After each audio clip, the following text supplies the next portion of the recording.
Welcome to the deep dive. Today we're looking at this really interesting dynamic playing out in Latin America. Mm. For a long time, obviously, the U.S. has been, well, the dominant player there. But China's arrival, that's really changing the picture. It really is a major shift. And what we want to explore today, drawing from a recent analysis, is how some U.S. policies, especially, trade policies, might actually be inadvertently creating more room for China. Yeah, opening the door, so to speak. It's a crucial point. I mean, for decades, that U.S.-Latin America relationship was like the defining thing in the hemisphere. Right. But China's rise, well, it adds this huge new factor. And this analysis, it really highlights how certain U.S. actions, trade actions specifically, they're not happening in a vacuum, are they? No, definitely not. They have these ripple effects. And these effects are creating chances, maybe, for Beijing to boost its economic and political standing down south. So the mission today is really to unpack that interplay, look at specific U.S. measures, and then see how China's been engaging. Exactly. Get into the specifics, the examples. Okay, so let's dig into some of those U.S. actions then.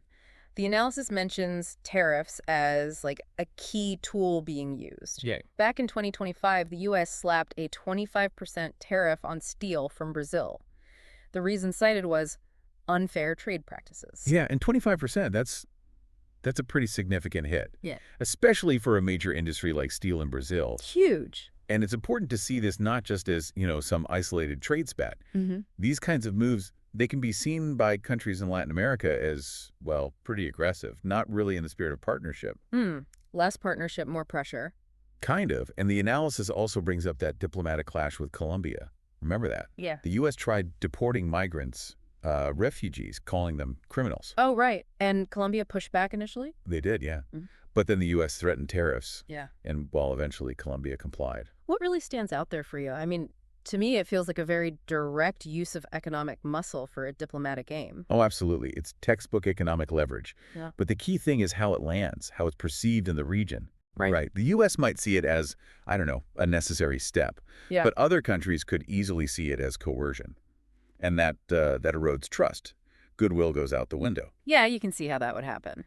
Now, the Brazil situation, that actually went even further. It wasn't just the steel tariffs. There's that whole controversy, remember, about deported Brazilians arriving back home in handcuffs? Yes, that caused a real uproar. Huge uproar. The Brazilian government condemned it strongly, called it a violation of international law. But even then, the U.S. threatened more tariffs. On top of the steel ones? On top of the steel ones. Again, citing these sort of broad claims, unfair trade, excessive taxation. Wow, it really sounds like the U.S. was doubling down, really leaning into this assertive posture. It does seem that way. But what was Brazil's move? In the face of all that pressure? Did they hit back? That's the interesting part. No. Despite the tariffs, despite the really contentious deportation issue, Brazil chose not to retaliate economically. Really? Why not? They decided to use diplomatic channels instead.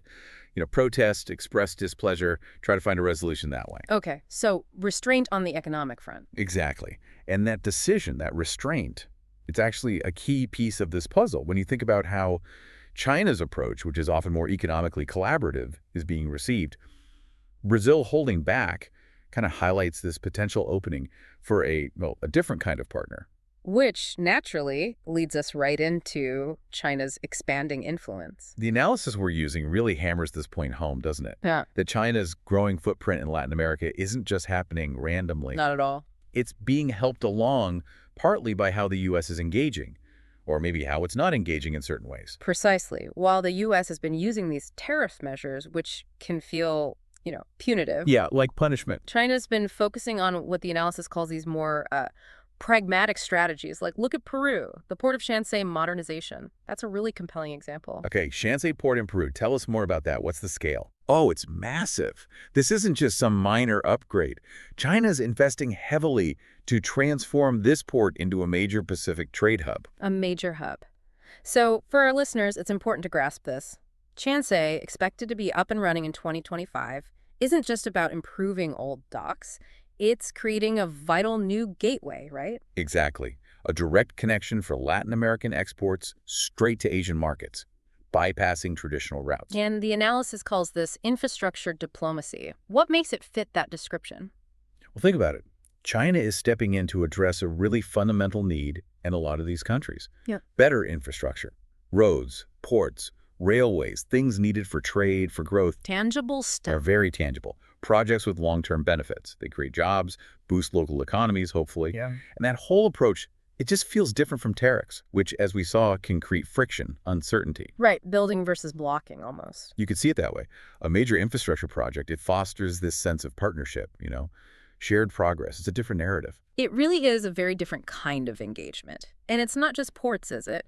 The analysis also talks about Chinese electric vehicle companies in Brazil. Ah, yes, the EVs.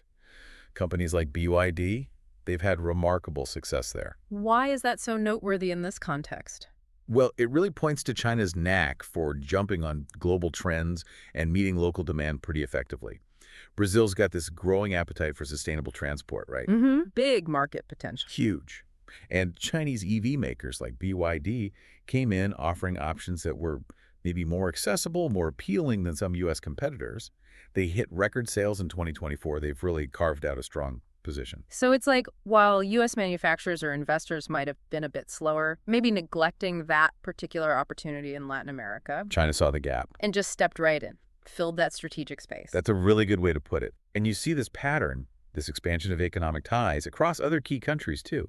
The analysis mentions Argentina, Brazil again, Chile. Okay, let's touch on those. What are some of the key connections there? Well, you mentioned Argentina. The currency swap agreement with China, that's been incredibly important for them. How so? It provides stability, basically. Yeah. A financial cushion during really turbulent economic times.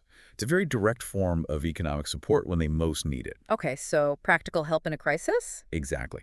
Right. And then China's investing heavily in lithium there. Lithium, right. Crucial for batteries, EVs, the whole energy transition. Absolutely critical. So China's interest there, it really highlights their long-term strategic thinking, doesn't it? Yeah. Securing access to these vital resources for the future. It definitely shows foresight. Now, beyond these sort of direct economic deals, the analysis also mentioned China's approach during the COVID-19 pandemic. What was the key point there? Yeah, the contrast with the U.S. response in the region, according to this analysis, is pretty stark. Stark. China apparently provided a lot of aid. Donated over, 239 million vaccine doses, plus around $4.6 billion in financial assistance across Latin America. Wow, that's substantial. It is. Meanwhile, the analysis characterizes the U.S. response in the region as discoordinated. So that kind of visible support during a massive global crisis, that must leave an impression, right? You'd think so. It can definitely shape how nations view their partners. Reliability, support in tough times. That matters. It suggests that maybe while the U.S. was more focused internally, perhaps, China was actively building bridges, offering help. That seems to be the implication, yes. Potentially strengthening those relationships when people felt vulnerable. And this whole competition for influence, it plays out in other ways, too. The analysis mentions tensions around Panama and the Belt and Road Initiative. Ah, right, the BRI. Yeah, the analysis details how the U.S., specifically under Secretary of State Marco Rubio at the time, put pressure on Panama. Pressure to do what? To distance itself from China's Belt and Road. It apparently even led to blocking the renewal of some agreements related to it. Okay, so that's a clear example of the U.S. trying to actively contain China's influence, pushback. Seems like it. A direct attempt to limit that engagement. Yeah. But how did that play out with other countries in the region? Yeah, how did they see it? Well, the analysis suggests that many Latin American governments don't necessarily see it the same way as Washington. For them, partnerships with China, including things like the BRI, are actually seen as a positive. Positive how? As a way to diversify, to have more options, Reduce that historical dependence on the U.S., gain a bit more autonomy in their foreign policy, their economic ties.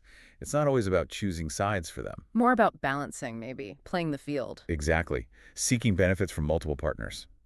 And speaking of economic shifts, the analysis includes a really telling comparison of global trade dominance. Oh, yeah. What does it show? It basically maps out how China's role in global trade has just exploded between, say, 2000 and 2024. They've become this massive global trading partner, often rivaling or even surpassing the U.S. in many parts of the world, including Latin America. That fundamental economic reality must be a huge factor, right? Absolutely. You can't ignore it. Latin American nations are simply engaging with a global economic giant that offers huge markets and investment.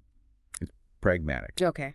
And then finally, there's this contrast in approach, in rhetoric almost. The analysis juxtaposes Trump's America First idea, the tariffs, with China's talk about a community with a shared future promoted under Xi Jinping. What's the core difference there? It's really about the narrative, the framing. China's pushing this idea of mutual respect, shared prosperity, win-win I cooperation. mean, that resonates. Apparently, yes. Yeah. Especially in a region that's had, let's be honest, a pretty complex, often unequal relationship with the U.S. over the years.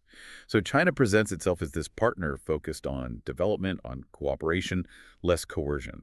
And that can sound pretty appealing compared to a perceived history of U.S. dominance or intervention. So, okay, if we try and pull all these threads together, it really sounds like the argument is that these U.S. tariff policies may be intended to protect U.S. interests or level the playing field. Right, whatever the intention. They might be having this significant unintended consequence, actually pushing Latin American countries towards China. That's the absolute core of the analysis, yeah. While the U.S. focused on tariffs, on maybe a tougher diplomatic stance at times, it seems to have inadvertently sped up China's rise as a really crucial partner for the region. By putting pressure on old partners, it created space for new ones. It created an opening, and maybe even a motivation for those countries to actively seek out and embrace alternatives. And China, with its focus on, tangible things like infrastructure, investments in growth sectors like EVs, plus this softer diplomatic language, Is very effectively stepping into that opening, offering a different model, one that emphasizes economic cooperation development projects. Yeah, but the analysis also says it's not all simple, right? It's a dual dynamic for Latin America. Exactly. It's not just upside. On the one hand, it's a real opportunity for these nations to maybe redefine their place in the world, gain more autonomy. But on the other hand, They have to carefully navigate this growing competition between the two giants. They need to make sure these new partnerships actually lead to sustainable development and don't just swap one dependency for another or get caught in the crossfire. Maintaining sovereignty is key. it really underscores the complexity, doesn't it? The tough choices facing Latin American leaders right now. It's not just picking Team USA or Team China. No, it's much more nuanced. It's about strategic calculation, leveraging relationships for their own national interest. Well, as we wrap up this deep dive, it certainly leaves you thinking about the long-term picture, the balance of power in the Western Hemisphere, the future of sovereignty for these nations. What strategic moves will they need to make in the coming years as this whole dynamic keeps shifting? Definitely something to keep a very close eye on. The pieces are still moving. Absolutely. Thanks for joining us for this deep dive.